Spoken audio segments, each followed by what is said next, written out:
Hi guys, last class में हम लोगों ने फंक्शन डिस्कस किया था और इस क्लास में हम लोग डिस्कस करेंगे डिफरेंशिएशन। ठीक है, तो देखो जब आप लोग क्लास 10 से 11 में जाते हो तो सिलेबस कुछ ऐसा होता है कि मान लो आप किसी रिवर पे स्विम कर रहे हो और फिर आप जाके डायरेक्ट सागर पे गिर जाते हो। इतना भास्ट सिलेबस होता है। इंटीग्रेशन, डिफरेंशिएशन, वेक्टर्स, ये कुछ ऐसा टूल्स है जो आप मान सकते हो कि आपके लिए एज ए बोट का काम करे। ठीक है, तो इसीलिए ये सब इंपॉर्टेंट है। और मैंने फंक्शन क्यों कराया था पहले, देखो अगर मतलब आप मान लो डिफरेंशिएट करना चाहते हो तो किसको डिफरेंशिएट करोगे? किसी ना किसी फंक्शन को डिफरेंशिएट करना पड़ेगा। आप इंटीग्रेट करना चाहते हो तो आप किसको इंटीग्रेट करोगे? किसी ना किसी फंक्शन को इंटीग्रेट करना पड़ेगा। तो खैर छोड़ो ये सब, अभी हम लोग स्टार्ट करते हैं डिफरेंशिएशन टॉपिक पे आते हैं। ठीक है, तो डिफरेंशिएशन को समझने के लिए एक बहुत ही इंपॉर्टेंट कॉन्सेप्ट होता है जिसको कहते हैं डेल ऑपरेटर। डेल ऑपरेटर जो देखने में ऐसा होता है, एक ट्राइंगल का शेप का। ठीक है, इसको कहते हैं डेल ऑपरेटर। अब ये डेल ऑपरेटर क्या होता है आप लोग पहली बार देख रहे होगे। तो देखो कोई भी चेंज, ठीक है, कोई भी चेंज जो है उसको हम डेल ऑपरेटर से डिनोट करते हैं। मान लो आप खाने बैठ गए और आपके प्लेट में रोटी था 6 रोटी में से आपने 3 रोटी खा लिया, तो डेल रोटी कितना हो गया? डेल रोटी is equal to 6 - 3 is equal to 3। आप मान लो मार्केट में निकले हो और आपको अपना क्रश दिख गया। ठीक है, तो आपका जो हार्ट बीट था वो पहले था 72 मतलब बीट्स पर सेकेंड और आपके क्रश को देखते ही हो गया 82 बीट्स पर सेकेंड। तो आपका जो डेल हार्ट रेट का बीट है वो कितना हुआ? 82 - 72 इज इक्वल टू 10। तो ये डेल ऑपरेटर क्या करता है? किसी भी फिजिकल क्वांटिटी या फिर किसी भी क्वांटिटी में जो चेंज होता है उसको डिनोट करता है। तो डेल ऑपरेटर क्या होता है आपको समझ में आ गया होगा। तो अब डिफरेंशिएशन क्या है? ठीक है, तो मैं बोलूंगा कि ये डिवीजन है। क्या है? एक डिवीजन है, लेकिन नॉर्मल डिवीजन जैसा नहीं है, एक स्पेशल काइंड ऑफ डिवीजन है जिसमें डेल ऑपरेटर का इन्वॉल्वमेंट रहता है और उसका जो डिनोमिनेटर रहता है वो बहुत छोटा रहता है। बहुत मतलब बहुत ही छोटा। ठीक है, तो डिफरेंशिएशन एक डिवीजन है, एक स्पेशल काइंड ऑफ डिवीजन है जिसमें जो डिनोमिनेटर रहता है वो बहुत ही छोटा रहता है और उसमें डेल ऑपरेटर का इन्वॉल्वमेंट रहता है। ओके, तो अब हम लोग डिस्कस करेंगे कि फिजिक्स में डिफरेंशिएशन का नीड क्या होता है। ठीक है, क्यों चाहिए डिफरेंशिएशन? तो मान लो कि आप ए पॉइंट से बी पॉइंट जा रहे हो, मतलब मान लो ए दिल्ली है, बी आगरा है, तो आप दिल्ली से आगरा जा रहे हैं। ठीक है, बाइक में, अपने बाइक में। तो डिस्टेंस जो है आप मान लो दिल्ली से आगरा का डिस्टेंस है 100 किलोमीटर और वो डिस्टेंस आप कवर करते हो 2 आवर में। ठीक है, तो एवरेज स्पीड क्या होगा? एवरेज स्पीड का फॉर्मूला हमें पता है कि total distance divided by total time. तो एक इंस्ट्रूमेंट होता है आपके बाइक में जिसको कहते हैं ओडोमीटर, जो आपने कितना टोटल डिस्टेंस कवर किया उस बाइक से वो दिखाता है। तो मान लीजिए कि जब आप आगरा पहुंचे तो वो दिखा रहा है 300 किलोमीटर, जब आप दिल्ली में थे तो वो दिखा रहा था 200 किलोमीटर। ठीक है, और आपके पास घड़ी है, तो घड़ी में आप जब दिल्ली में थे तो टाइम था 2 PM, जब आप आगरा पहुंचे तो टाइम हो गया 4 PM। सही है, तो एवरेज स्पीड होता है total distance divided by total time, जो कि del distance divided by del time भी हम लिख सकते हैं। ये तो हम लोगों ने क्लास 9 में पढ़ा होगा। ठीक है, del distance by del time कैसे लिख सकते हैं? देखो टोटल डिस्टेंस इस पीरियड के लिए कितना था? 300 था माइनस 200, 300 माइनस 200। ठीक है, तो कवर कर रहा था 300 किलोमीटर माइनस 200 किलोमीटर, तो divided by 4 hours minus 2 hours is equal to कितना मिलेगा? 100 divided by 2 is equal to 50 kilometre per hour. तो ये जो चीज हो गया ये हमको एवरेज स्पीड मिल गया। क्या मिला हमें मिला एवरेज स्पीड। लेकिन तो एवरेज स्पीड जो मिलता है वो del x by del t से मिल जाता है। ठीक है, लेकिन हमें अगर इंस्टेंटेनियस चाहिए, जैसे कि मान लीजिए आप इस पॉइंट पे थे, कभी तो आए होंगे जब यहाँ से यहाँ तक आ रहे थे, तो कभी इस पॉइंट पे आ रहे थे, तो उस टाइम में आपने जोर से एक्सेलरेटर दबाया, तो आपका इस टाइम पे स्पीड था 100 किलोमीटर पर आवर, और यहाँ पे आपने बैठ के मतलब गाड़ी को रोक के चाय पिए, ठीक है। तो यहाँ पे आपका जो टाइम इस पॉइंट पे, इस पर्टिकुलर पॉइंट पे आपका 0 किलोमीटर पर आवर का स्पीड था, और इसका टोटल का जो एवरेज स्पीड है, ठीक है, इसका जो टोटल का एवरेज स्पीड है वो हमें मिल रहा है 50 किलोमीटर पर आवर। लेकिन हर एक पॉइंट में कितना डिस्टेंस कवर, मतलब कितना इसका स्पीड है वो हमें पता नहीं है। उसको अगर हम लोग निकालना चाहते हैं तो हमें डिफरेंशिएशन का यूज करना पड़ेगा। क्या हम लोग यहाँ पे डिफरेंशिएट कर सकते हैं? जरा सोचिए, स्क्रीन को पॉज करके। यहाँ पे हम लोग नहीं कर सकते एग्जैक्टली, क्योंकि यहाँ पे कोई भी फंक्शन नहीं है। ये एक ऐसा, मतलब हमें सिर्फ इनिशियल पॉइंट और फाइनल पॉइंट पता है, ठीक है, इनिशियल और फाइनल पॉइंट के बारे में पता है, बीच में क्या हुआ हमें कुछ भी पता नहीं है। जब मतलब टाइम था 3:30 बजे, 3:30 बजे आप कहाँ पे थे इसके बारे में कुछ पता नहीं है। फिर 2:30 बजे आप कहाँ पे थे उसका पता नहीं है, ठीक है। तो इसको हम लोग डिफरेंशिएट नहीं कर सकते, ठीक है। तो हमें कुछ ऐसा फंक्शन लेना पड़ेगा जिसको हम लोग डिफरेंशिएट कर सकते हैं, ठीक है। तो उसके लिए एक फंक्शनल डिपेंडेंसी चाहिए। तो आपने इक्वेशन पढ़ा होगा s = ut प्लस हाफ 80², ठीक है। तो ये जो मतलब पेन है जो भी है, इसको अगर मैं गिराता हूं तो ये फ्री फॉल में गिर रहा है, और यहां से देखिए इसको मैं कुछ मतलब वेलोसिटी देके तो नहीं गिरा रहा हूं, ऐसे करके तो नहीं गिरा रहा हूं, इसको मैं सिंपली छोड़ रहा हूं। तो इसका u जो है वो 0 हो गया। तो s at any time t = 0 × t plus half. अगर आप लोगों ने फिजिक्स पढ़ा होगा क्लास 9 में, तो यहाँ पे एक्सेलरेशन क्या लग रहा है आपको पता है? g लग रहा है, नीचे की तरफ g लग रहा है, ठीक है। तो gt², तो s of t = 4.9 t²। तो हमें यहाँ पे एक फंक्शन मिल रहा है, ठीक है। तो हम अगर यहाँ पे कुछ भी टाइम पुट कर देंगे, इनपुट अगर हम यहाँ पे कुछ भी टाइम रखेंगे, उतने टाइम में टोटल कितना डिस्टेंस कवर्ड है वो हमें इस इक्वेशन से मिलेगा कि नहीं मिलेगा। जैसे कि आप 0 रखो, 0 रखोगे तो डिस्टेंस मिलेगा 0, 1 रखोगे तो 4.9, 2 रखोगे तो 4.9 × 4। तो ऐसे हमें इसका एट एनी टाइम t कितना डिस्टेंस कवर कर रहा है वो हमें मिल जाएगा। तो हम लोगों का लास्ट जो एग्जांपल था वो था s of t = 4.9 t²। तो इसको हम लोग डिफरेंशिएट कर सकते हैं, ठीक है। लेकिन अभी हम लोग y = x of t = t², मतलब x of t = t², ये एक फंक्शन है, इसको हम लेंगे। ये 4.9 वाला पार्ट जो है वो अभी के लिए हम लोग इग्नोर कर रहे हैं।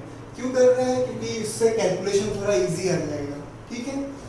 तो देखो मैंने क्या एक्सप्लेन किया था, फंक्शन का वीडियो अगर आपने देखा होगा कि फंक्शन में हम लोग अगर एक इनपुट देते हैं, इस फंक्शन में हम लोग t इनपुट देते हैं और x of t = t² आ रहा है, x of t = t² आ रहा है, जो कि y1 मान रहे हैं हम यहाँ पे, ठीक है। y1 मतलब t² डिस्टेंस कवर किया गया है, t टाइम में t² डिस्टेंस कवर किया गया है, जो कि हम लोग y1 मान रहे हैं, ठीक है। तो और थोड़ा टाइम बाद t + ΔT टाइम में आपने इनपुट क्या दे दिया? t + ΔT। तो ये फंक्शन क्या हो जाएगा? x of t + ΔT, जो कि t + ΔT का होल स्क्वायर होगा। क्यों होगा? क्योंकि x of t = अगर t² है तो x of t + ΔT = क्या होगा? t + ΔT², जिसको हम लोग मान रहे हैं y2। अब एवरेज स्पीड क्या होता है? डिस्टेंस डिवाइडेड बाय टाइम, वो हम लोगों को पता है। तो टोटल डिस्टेंस क्या हो गया इस ΔT टाइम में? इस ΔT टाइम में टोटल डिस्टेंस हो गया ये जो y2 डिस्टेंस कवर किया गया है ΔT सेकंड के लिए, तो y2 - y1, ये है हम लोगों का टोटल डिस्टेंस, ठीक है, divided by total time. Total time क्या है? ये टाइम माइनस ये टाइम, t + ΔT - t, जो कि हम लोगों को मिल रहा है dy/dt, sorry ∂y/ΔT = t + ΔT whole square minus t², क्योंकि y1 = t² है और y2 = t + ΔT² है, डिवाइडेड बाय ये जो आपका t है और ये जो आपका t है वो हो जाएगा कैंसिल, तो नीचे रह जाएगा सिर्फ डेल्टा t। तो ऊपर क्या आ रहा है, T square plus 2 delta T into T plus T square minus T square plus T square minus T square आपका हो गया cancel, sorry T square plus 2 delta T, ये डेल्टा टी स्क्वायर है, ये डेल्टा टी स्क्वायर है और ये T square cancel हो जाएगा, सॉरी यहाँ पे डेल्टा टी स्क्वायर रहेगा, डेल्टा टी स्क्वायर रहेगा। तो यहाँ पे हम लोगों का del Y by del T जो है वो is equal to 2 delta T into T plus delta T square divided by delta T आ रहा है, और इसको हम लोग अगर इक्वल करेंगे डेल्टा टी से ये वाला और यहाँ से एक डेल्टा टी कैंसिल कर देंगे तो हम लोगों का आंसर आएगा 2t प्लस डेल्टा टी। तो कोई भी टाइम में हम लोग अगर एवरेज स्पीड इसका निकालना चाहते हैं कोई भी डेल्टा टी के लिए, ठीक है, तो इस फॉर्मूला से हम लोग उसको निकाल सकते हैं। ओके, अब हम लोग एक चीज मान के चलेंगे, ये ग्राफ हम लोगों ने क्यों ड्रॉ किया, ये एक पैराबोलिक ग्राफ है, ठीक है। अगर x of t is equal to t square होता है तो उसका फंक्शन का ग्राफ कुछ ऐसा होता है। लास्ट फंक्शन के लेक्चर में मैंने ये नहीं बताया था, वो छूट गया था, तो मैंने सोचा कि इसको यहाँ बता देता हूँ। तो ये डेल टी अगर यहाँ पे अगर देखो, ये डेल टी जो है अगर हम लोग बहुत ज्यादा छोटा ले लिए, ठीक है, तो इसको हम लोग कह सकते हैं कि ये कैंसिल हो गया, ये मान लीजिए 0.00000000001 ऐसा कुछ वैल्यू है, तो हम बोल सकते हैं कि इसको हम काट सकते हैं। तो आप बोलोगे कि यहाँ पे भी काट दो डिनोमिनेटर में, क्योंकि ये छोटा है, डिनोमिनेटर में हम लोग नहीं काट सकते। क्यों नहीं काट सकते, क्योंकि मान लीजिए डिनोमिनेटर में एक बहुत छोटा नंबर है, तो 1/001 उसका वैल्यू हो जाता है 10, 0 नहीं होता है। 1/001 उसका वैल्यू हो जाता है 100। तो डिनोमिनेटर में अगर छोटा नंबर होता है तो उसका वैल्यू बड़ा आता है, तो इसके लिए हम लोग यहाँ पे कैंसिल नहीं कर सकते।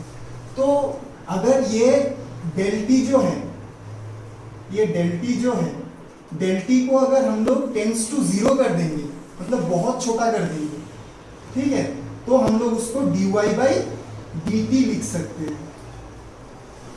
dy by dt is equal to twice t, ये 0 हो गया हम लोगों का। तो हम लोगों ने एक कंडीशन का डिफरेंशिएशन कर लिया। अभी एक इंपॉर्टेंट चीज देखिए, हम लोग का फंक्शन जो था x ऑफ t जो था इज इक्वल टू y जो था, उसका हम लोगों का फंक्शन था t स्क्वायर, और यहाँ पे आ रहा है ट्वाइस t, कुछ dy बाई dt, ये dy बाई dt है y का differentiation with respect to time, ठीक है, y का differentiation with respect to time. तो उसके साथ मतलब ये 2t के साथ ये t स्क्वायर का कुछ रिलेशनशिप है क्या, अच्छे से देखिए, ये जो 2 है वो आगे आ रहा है कि नहीं, तो dy by dt is equal to 2, ये 2 नीचे आ गया, t पावर 2 माइनस 1, ऐसा कुछ हो रहा है कि नहीं हो रहा है, 2 माइनस 1 इज इक्वल टू 1 हो जाता है, ठीक है। तो हम लोगों ने टी स्क्वायर को डिफरेंशिएट किया था t के रेस्पेक्ट में, ठीक है, तो हम लोगों को मिला था ट्वाइस t। तो देखो डिफरेंशिएटेड जो होता है वो एक ऑपरेटर भी होता है, डी ऑफ, यहाँ पे आप कुछ भी डाल दोगे वो इसको डिफरेंशिएट कर देगा। आपने यहाँ पे टी स्क्वायर डाला, उसने ट्वाइस टी दे दिया, आप t to the power n डालोगे वो आपको n t to the power n minus 1 दे देगा। आप ddt के इस जगह पे अगर आप sin t डालोगे, कोई भी कांस्टेंट होगा, कांस्टेंट क्या क्या हो गया, जैसे 1 2 3 4 5 पाई e ऐसा कुछ नंबर दे दिया तो वो 0 दे देगा।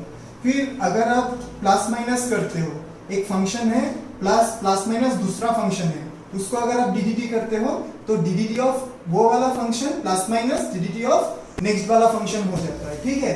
तो ddt एक ऑपरेटर भी होता है। ऑपरेटर क्या क्या है, जैसे कि प्लस हो गया, माइनस हो गया, इनटू हो गया, तो उस हिसाब से ये यूनरी ऑपरेटर टाइप आप सोच सकते हो। जैसे कि रूट ओवर में आप 4 डाल देते हो, आपको 2 मिल जाता है, वैसे ही आप यहाँ पे एक फंक्शन डाल दोगे, मतलब आप ये अगर ddx है, यहाँ पे अगर आप एक फंक्शन डाल दोगे f of x, तो वो आपको डिफरेंशिएट करके दे देगा f डैश x। तो डिफरेंशिएशन क्या है, आई होप आपको समझ में आया है। अभी हम लोग मतलब डिफरेंशिएशन की कुछ प्रॉपर्टी है, मतलब डिफरेंशिएशन जो होता है एट एनी पॉइंट, वो उस पॉइंट का स्लोप।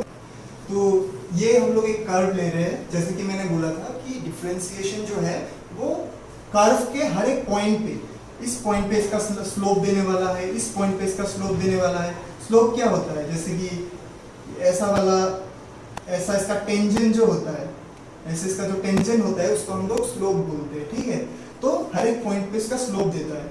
कैसे देता है, जैसे कि मान लो ये दो पॉइंट हो गया, तो डिफरेंशिएशन क्या होता है,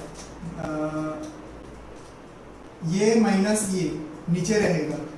मैंने बोला था कि डिफरेंशिएशन एक स्पेशल काइंड ऑफ डिवीजन है जिसमें डिनोमिनेटर बहुत छोटा होता है और डेल ऑपरेटर इन्वॉल्व होता है, ठीक है। तो नीचे क्या रहेगा हम लोगों का, p plus del t minus t, और ऊपर हम लोगों का रहेगा del y plus y minus y. तो देखो यहां से यहां तक, अगर यहां से यहां तक t है और यहां से यहां तक t प्लस डेल टी है, तो t डेल टी कितना हो गया, ये डिस्टेंस हम लोगों का डेल टी है, मतलब ये डिस्टेंस हम लोगों का डेल टी है। और अगर मान लो यहां से यहां तक y है, यहां से यहां तक अगर y है, और यहां से यहां तक अगर, देखो यहां से यहां तक अगर y प्लस डेल वाई है, तो हम लोगों का डेल वाई डिस्टेंस इतना है, ठीक है। तो ये आ रहा है del Y by del t. तो ये del Y by del t मतलब क्या होता है, टेन थीटा होता है, जो कि उस पॉइंट का स्लोप देता है। लेकिन यहाँ पे अगर ये स्लोप तभी देगा, यहाँ पे तो बहुत सारा पॉइंट्स है कि नहीं है, यहाँ पे तो बहुत सारा पॉइंट्स है। तो हम लोगों को ये डेल टी जो है उसको बहुत छोटा लेना है, ताकि ये एग्जाम्पल आप ऐसे समझ सकते हो, ठीक है। देखो आर्क का साइज क्या है, आप 4 साल के बच्चे हैं, ठीक है, आप कहीं पे प्लेन पे खड़े हो, मतलब एक प्लेन लैंड में खड़े हो, और आपसे पूछा जाए कि अर्थ कैसा दिखता है, तो आप बोलोगे कि अर्थ तो प्लेन है। लेकिन हमें पता है कि अर्थ राउंड है। कैसे, देखो उस बच्चे को ये प्लेन इसलिए लग रहा है कि अर्थ का जो साइज है उसके कंपैरिजन में उसका जो साइज है वो बहुत छोटा है, इसलिए क्या हो रहा है कि वो उसको अर्थ का जो कर्व वाला शेप है वो नहीं दिख रहा है। तो वैसे ही अगर हम लोग यहाँ पे माइक्रोस्कोप से देखें पॉइंट को, मान लीजिए बहुत छोटा पॉइंट है, बैक्टीरिया का साइज का पॉइंट है, उसको देखें, तो वो वाला पॉइंट हमें, मतलब वो वाला जो पॉइंट होगा हमें कुछ स्ट्रेट मिलेगा, वो कर्व जो है वो कर्व नहीं दिखेगा। तो उस हिसाब से हमें y बाई एक्स उस पॉइंट में मिल जाएगा, डेल y बाई डेल एक्स उस पॉइंट पे मिल जाएगा, और इसीलिए हम लोग कहेंगे कि वहां पे उसका स्लोप है। तो आई होप आपको ये लेक्चर समझ में आया। हो सकता है ये थोड़ा क्लमजी हो गया होगा, मतलब आप नए नए लेवल में आए हो तो आपको समझने में थोड़ा दिक्कत हो सकता है, तो आप दोबारा देखिए, इसको बार बार देखिए, फाइनली मुझे लगता है आपको ये समझ में आ जाएगा। और अगर आपको ये वीडियो पसंद आया है तो प्लीज़ लाइक कीजिए, कमेंट कीजिए, सब्सक्राइब कीजिए, और अगर आपको कुछ डाउट है तो कमेंट सेक्शन में मुझे बताइए। Thank you.